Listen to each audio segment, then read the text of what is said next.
নমস্কার, the power of astrology Sumanta ji Chowdhury আমার এই ইউটিউব চ্যানেলে আপনাদের সবাইকে স্বাগত। আজ আমি আলোচনা করব বৃষ রাশির জাতক জাতিকাদের যেই যেই দিক থেকে সাবধানতা অবলম্বন করা প্রয়োজন, যেই যেই দিকগুলোকে মেনটেন করে চলা প্রয়োজন এবং তাদের যে নেগেটিভ সোর্স বা নেগেটিভ জায়গাগুলো কোন জায়গা, সেগুলো নিয়েই আজ আমি আলোচনা করব। প্রথমেই আমি যদি বৃষ রাশিকে ভালো মতন লক্ষ্য করি তাহলে অধিপতি গ্রহ কিন্তু শুক্র। বৃষ রাশির জাতক জাতিকাদের ক্ষেত্রে যদি 4 নম্বর ঘরটি দেখা যায় তাহলে সেটি কিন্তু সিংহের ঘর, সেটি কিন্তু রবির ঘর এবং শুক্র এবং রবির একত্রীকরণে দারিদ্র যোগ সৃষ্টি হয়। হোয়াট ইজ দারিদ্র যোগ? দারিদ্র যোগ মানে please give me some food, I am hungry তা নয়। দারিদ্র যোগ আমি ক্ষুধার্ত, আমাকে খেতে দাও তা নয়। দারিদ্র যোগ মানে হচ্ছে ফল ডাউন করে যাওয়া। এখন এই 4 নম্বর ঘর দ্বারা কি কি বোঝা যায় সেটা কিন্তু জানা সর্বপ্রথম প্রয়োজন। আমার ব্যক্তিগত জীবনের ডিসিপ্লিন, আমি কতটা ডিসিপ্লিন নিয়মানুবর্তিতাকে মেনটেন করে চলি সেটাকে কিন্তু বোঝা যায় ফার্স্ট। সেকেন্ড কথা, 4 নম্বর ঘর দ্বারা আমি আমার সফলতার জন্য কতটুকু নিজেকে প্রস্তুত করছি। নিজেকে প্রস্তুত করছি মানে আমি আমার কর্মের উপর কিন্তু বিশ্বাস রাখছি কতটুকু, সেটাকেও কিন্তু বোঝা যায়। 4 নাম্বার ঘর দ্বারা জীবনের আনন্দকে বোঝা যায় এবং 4 নাম্বার ঘর দ্বারা আমি আমার জৈবিক সুখ কতটা পাবো সেটাকেও কিন্তু বোঝা যায়। তাহলে এই 4 নাম্বার ঘরটা বৃষ রাশির দিক দিয়ে যদি লক্ষ্য করা যায় তাহলে যেহেতু রবির অবস্থান রয়েছে মানে রবির ঘর, তাই জন্য দারিদ্র যোগ সৃষ্টি হচ্ছে। সুতরাং এই 4 নাম্বার ঘরটাতে কিন্তু বৃষ রাশির জাতক জাতিকারা সঠিক মতন ফোকাস করে না। অর্থাৎ আমি সফল হওয়ার জন্য আমার কর্মটা, যেমন আমি বারবার ধরে বলেছি, success is the maximum utilisation of ability that you have. এই এবিলিটির চাইতে বেশি কিন্তু তারা লাক, ভাগ্য, ঈশ্বর আমাকে পাইয়ে দেবে, আমার ভাগ্যে যেটা আছে। বৃষ রাশির জাতক জাতিকারা সবাই কিন্তু তা হয় না। আমি আগেও বলেছি আমাদের 140 কোটি মানুষের মধ্যে দেখা গেল বৃষ রাশি কয়েক লক্ষ রয়েছে। তাহলে প্রত্যেকের কি ধরনের নেচার, তারা সবাই কিন্তু এই ধরনের ভাগ্য নির্ভর, লাক নির্ভর বা ঈশ্বর আমাকে পাইয়ে দেবে সেরকম হয় না।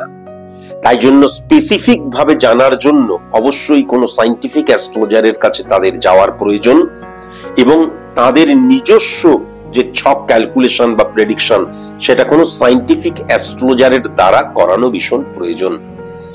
কিন্তু যে সমস্ত বৃষ রাশির জাতক জাতিকারা সফল হওয়ার জন্য নিজেদেরকে প্রস্তুত করছে না, আমি চাকরি পেতে চাই, আমি ব্যবসাতে উন্নতি করতে চাই বা যে কোনো দিক দিয়ে আমি সফল হতে চাই, কিন্তু সেই সফল হওয়ার জন্য আমি উপযুক্ত হচ্ছি না, তাদের ক্ষেত্রে কিন্তু সেটা মারাত্মক নেগেটিভ সাইড। এটা কিন্তু অবশ্যই মাথায় রাখার প্রয়োজন আছে।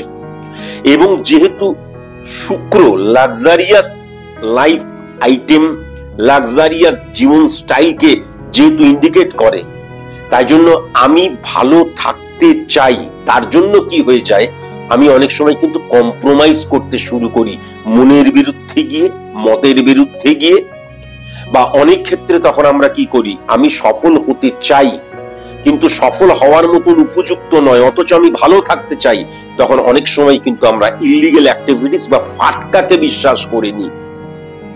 তার কারণ 4 নাম্বার ঘরে রবির অবস্থান, 1 2 3 4 5 6 7 10 নাম্বার ঘরে শনিকেও কিন্তু হিট করছে। তাহলে শুক্র দ্বারা ক্যালকুলেশন করলে কিন্তু আমি যদি দেখি রবি এবং শনির কানেকশনও কিন্তু ক্রিয়েট হচ্ছে 6 9 3 5 এবং 11 1 কানেকশনের মধ্যে দিয়ে। তাই জন্য তোমরা যারা বৃষ রাশির জাতক জাতিকা কিন্তু যারা তোমরা ফাটকাতে বিশ্বাসী, আমরা চটজলদি রাজা হয়ে যাব, কত চটজলদি আমি সফল হতে পারি, এই টেন্ডেন্সি যাদের মধ্যে আছে তারা কিন্তু জীবনে ব্যর্থতার সম্মুখীন হবে বা সফল হলেও সেটা কিন্তু ক্ষণিকের। আর 4 নম্বর ঘরটা কিন্তু যেহেতু আমার ব্যক্তিগত জীবনকেও বোঝায়, সেখানে কিন্তু অ্যাডজাস্টমেন্টের অভাব হয়ে যেতে পারে, অ্যাডজাস্ট করতে নাও পারো। তার কারণ রবি এবং শনির অবস্থান যখন 4 নাম্বার ঘরকে হিট করে এবং 10 নাম্বার ঘর ক্ষেত্রকে হিট করে, তখন কি হয়ে যায়, তখন আইডেন্টিটি ক্রাইসিসের জায়গাটা কিন্তু লক্ষ্য করা যায়।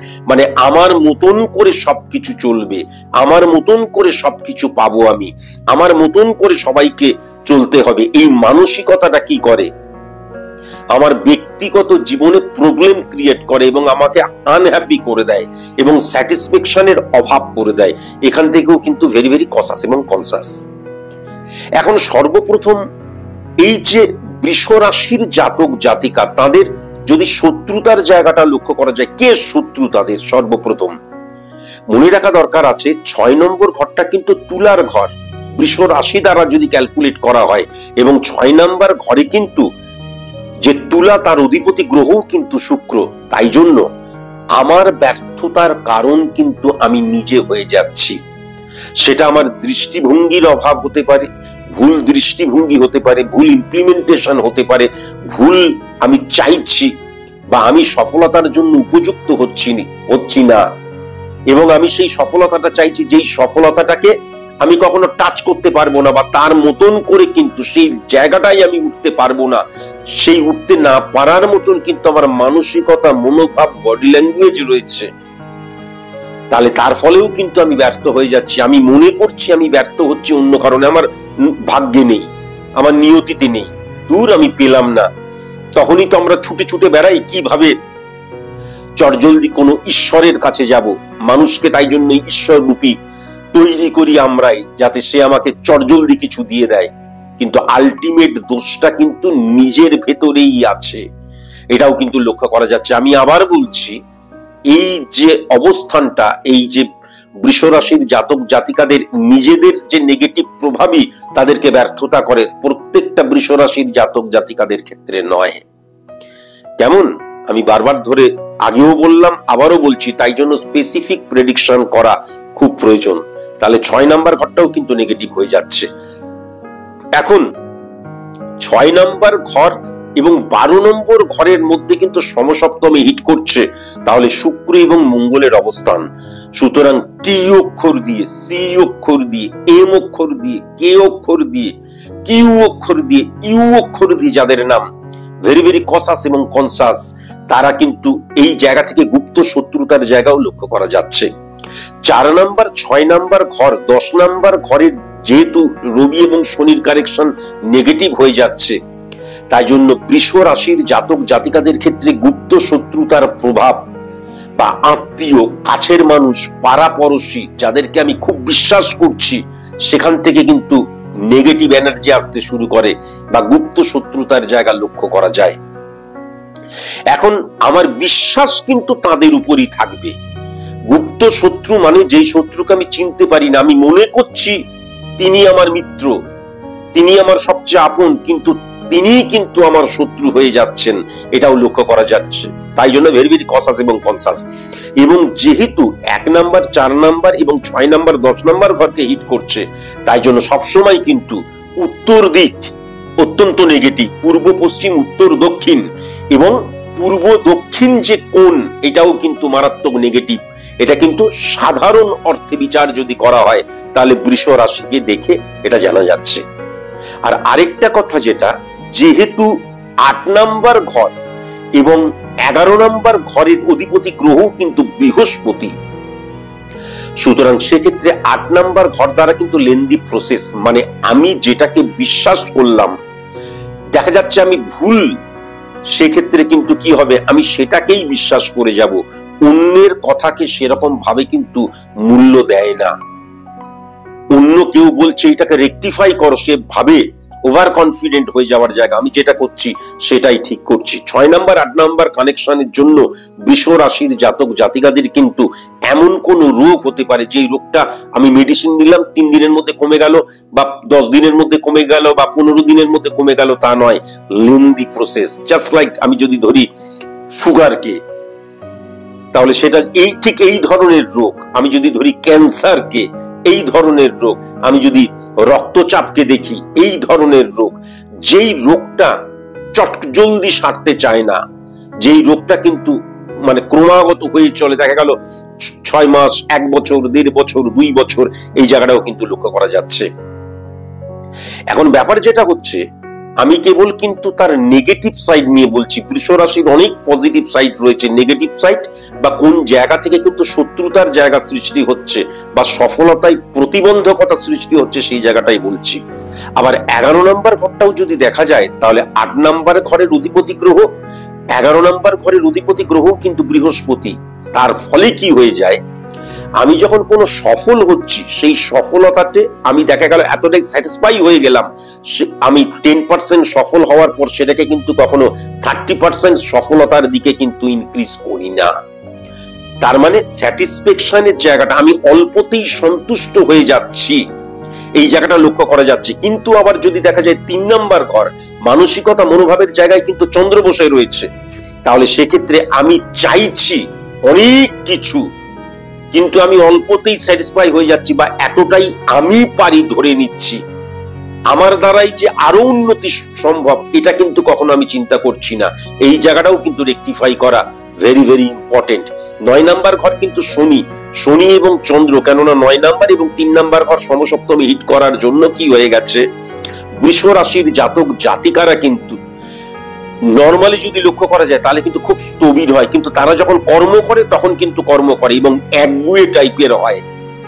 এবং সবচেয়ে বড় কথা, এরা কিন্তু ভীষণ পরিমাণে ভাগ্য, লাভ, যেটা আগেই বললাম, ঈশ্বর তত্ত্বকে বিশ্বাস করে। এবং এই বিশ্বাস করার ফলে অনেক ক্ষেত্রে আমার যেইগুলো নির্ধারণ করা প্রয়োজন, সেটা কিন্তু তখন আমি লাক, ভাগ্য, ঈশ্বর তত্ত্বের উপর কিন্তু বিলিয়ে দিই। তারাই হয়তো আমাকে দেখবে, তারাই হয়তো আমাকে সঠিক রাখবে। এই জায়গাটাও কিন্তু মারাত্মকভাবে লক্ষ্য করা যাচ্ছে। 12 নম্বর ঘরটা যদি খুব ভালো মতন লক্ষ্য করা যায়, তাহলে সেই 12 নম্বর ঘর এবং 7 নম্বর ঘর কিন্তু মঙ্গলের ঘর, মেষের ঘর এবং বৃশ্চিকের ঘর। এবং মঙ্গল কিন্তু এক্ষেত্রে যেহেতু 12 নম্বর ঘরে রয়েছে, আমি বারবার ধরে বলেছি যে বৃষ রাশির নিরিখে মঙ্গল কিন্তু নেগেটিভ হয়ে যাচ্ছে, যেহেতু 12 নম্বর ঘরের অধিপতি গ্রহ। এবং মঙ্গল নিয়ে বলতে গিয়েও কিন্তু আমি বারবার ধরে বলেছি, মঙ্গল এমন একটা প্ল্যানেট যে সে কিন্তু 11টা ঘরে নেগেটিভ ফল দেয় না। 12 নম্বর ঘর মানে আয়গা এবং জায়গা, এই জায়গাকে রিপ্রেজেন্ট করে। কিন্তু যেহেতু 12 নম্বর ঘর, সেখানে মঙ্গল বসে রয়েছে, 12 নম্বর ঘরে মঙ্গল কিন্তু অত্যধিক নেগেটিভ। তাই জন্য বৃষ রাশির জাতক জাতিকাদের পার্সোনাল লাইফে অ্যাডজাস্ট করার জায়গা কিন্তু পজিটিভ লক্ষ্য করা যায় না, এবং তাদের মধ্যে সন্দেহের প্রবণতার জায়গাও কিন্তু মারাত্মকভাবে লক্ষ্য করা যায়। এবং ব্যক্তিগত জীবনে তারা কিন্তু খুব একটা স্যাটিসফাই হতে পারে না, কেননা স্যাটিসফ্যাকশনের জায়গাটা কিন্তু নেগেটিভ হয়ে যায়। বৃষ রাশির জাতক জাতিকাদের কিন্তু মামলা, মকদ্দমা, পুলিশি ঝামেলা, ভূ সম্পত্তি রিলেটেড, এইগুলো থেকে ভেরি ভেরি কসাস এবং কনসাস। কেননা বৃষ রাশির জাতক জাতিকারা জীবনে কখনো না কখনো কিন্তু এমন কোন রকমের কাজকর্ম করে, তার ফলে দেখা যায় মামলা, মকদ্দমা, পুলিশি ঝামেলায় তারা কিন্তু জড়িয়ে পড়তে পারে। যদি কখনো জড়িয়ে পড়ে, তাহলে কিন্তু তাদের ফেভারে কখনো কিন্তু রেজাল্ট যেতে চায় না, যেহেতু 7 নম্বর এবং 12 নম্বর ঘর, বিশেষ করে কিন্তু বৈবাহিক জীবনের জায়গাটা আজকের দিনে যদি লক্ষ্য করা যায়। তাই জন্য বিবাহের ক্ষেত্রে অ্যাডজাস্টমেন্টের জায়গাটাও কিন্তু প্রপার অর্থে লক্ষ্য করা যায় না। আবার যদি দেখা যায় এই মঙ্গলের অবস্থান 7 নম্বর, 9, 6, 3 নম্বর, 9 নম্বর এবং 11 নম্বর ঘরকে কিন্তু পজিটিভ করছে, তাহলে এরা কিন্তু কি হয়, যাদেরকে ভালোবাসে একদম নিঃস্বার্থভাবে ভালোবাসে, এটাও লক্ষ্য করা যায়। কিন্তু আলটিমেট কোন দিক দিয়ে এমন একটা অ্যাডজাস্টমেন্টের অভাব হয়ে যায়, তার ফলে কি হয়ে যায়, যে দেখা গেল সে ভালো কিন্তু তার স্ত্রীর নেগেটিভ ইনফ্লুয়েন্স ক্রিয়েট হয়ে গেল, বা দেখা গেল সে খারাপ, স্ত্রী ভালো। এই যে অ্যাডজাস্টমেন্টের জায়গাটা লক্ষ্য করা যায় না, এবং ব্যক্তিগত জীবনে সন্দেহের প্রবণতা কিন্তু মারাত্মকভাবে ইনক্রিজ হয়, এটাও কিন্তু লক্ষ্য করা যাচ্ছে। 5 নম্বর ঘরটা কিন্তু বুধের ঘর আসছে, এবং 2 নম্বর ঘরটা কিন্তু বুধের ঘর আসছে। বৃষ রাশির জাতক জাতিকাদের ক্ষেত্রে কিন্তু সবচাইতে ইম্পর্টেন্ট যেটা, সেটা হচ্ছে যদি কখনো বেসরকারি চাকরি করে, সফলতার জায়গা। যদি কখনো সে যদি বিজনেস করে, সফলতার জায়গা। বিশেষ করে 9-6 কানেকশন, তাহলে মেটাল রিলেটেড বিজনেস, হ্যাঁ, তারপরে হচ্ছে ভূমি রিলেটেড, যে আমরা কনস্ট্রাকশন রিলেটেড বিজনেস, অত্যন্ত পজিটিভ জায়গা, ব্রোকারি রিলেটেড বিজনেস অত্যন্ত পজিটিভ জায়গা, বৃষ রাশির জাতক জাতিকাদের কমিউনিকেশনের জায়গাটা কিন্তু অত্যন্ত পজিটিভ থাকে।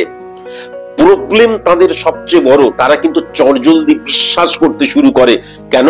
মানসিকতা মনোভাবের জায়গায় কিন্তু চন্দ্র বসে রয়েছে, তাহলে ইমোশনাল অ্যাটাচমেন্টের জায়গাটা লক্ষ্য করা যাচ্ছে। তারা কিন্তু একদম ডিপলি কট্টর বাস্তববাদী কখনো হয় না, তার ফলে আঘাত পাওয়ার জায়গাটাও কিন্তু প্রবলভাবে লক্ষ্য করা যাচ্ছে।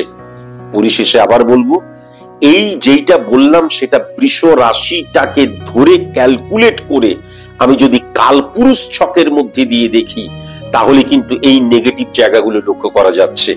কিন্তু যেহেতু প্রত্যেকটি মানুষের date of birth, time of birth, place of birth আলাদা, তাই জন্য প্রত্যেকটি মানুষের কিন্তু গ্রহগত অবস্থানও আলাদা, এবং প্রত্যেকটি গ্রহের সাথে প্রত্যেকটি গ্রহের যেহেতু সম্পর্কও রয়েছে, এবং তার দ্বারাই যেহেতু প্রেডিকশন করা হয় ভাইব্রেশন পার্সেন্টেজের মধ্যে দিয়ে, তাই জন্য প্রত্যেকটা মানুষের আলাদা আলাদা ছক দ্বারা আলাদা আলাদা আমি যা কিছু বললাম সেগুলোকে কিন্তু ক্ল্যারিফাই আলাদা আলাদা ভাবে করা যায়। কিন্তু আমি যে প্রবলেমগুলো বললাম, এইগুলো যদি দেখা যায় 1 লক্ষ বৃষ রাশি আছে, তাদের মধ্যে 5%, কারোর ক্ষেত্রে 10%, কারোর ক্ষেত্রে 50%, কারোর ক্ষেত্রে 100% কিন্তু হয়। সেটা কতটুকু হবে তার ছকের মধ্যে দিয়ে বোঝা যায়। আজকের মতন এইটুকুই, নমস্কার। জ্যোতিষ কোনো রঙিন চশমা নয়। হে ঈশ্বর, আমায় অমরত্ব দাও। তাই সাদা চোখে সত্যিকে দেখতে শিখুন। যুক্তিতে মুক্তি চাইলে তবেই আপনি স্বাগত বিজ্ঞান ভিত্তিক জ্যোতিষ গণনার এই অনুষ্ঠানে। স্যার সুমন্ত জি চৌধুরী।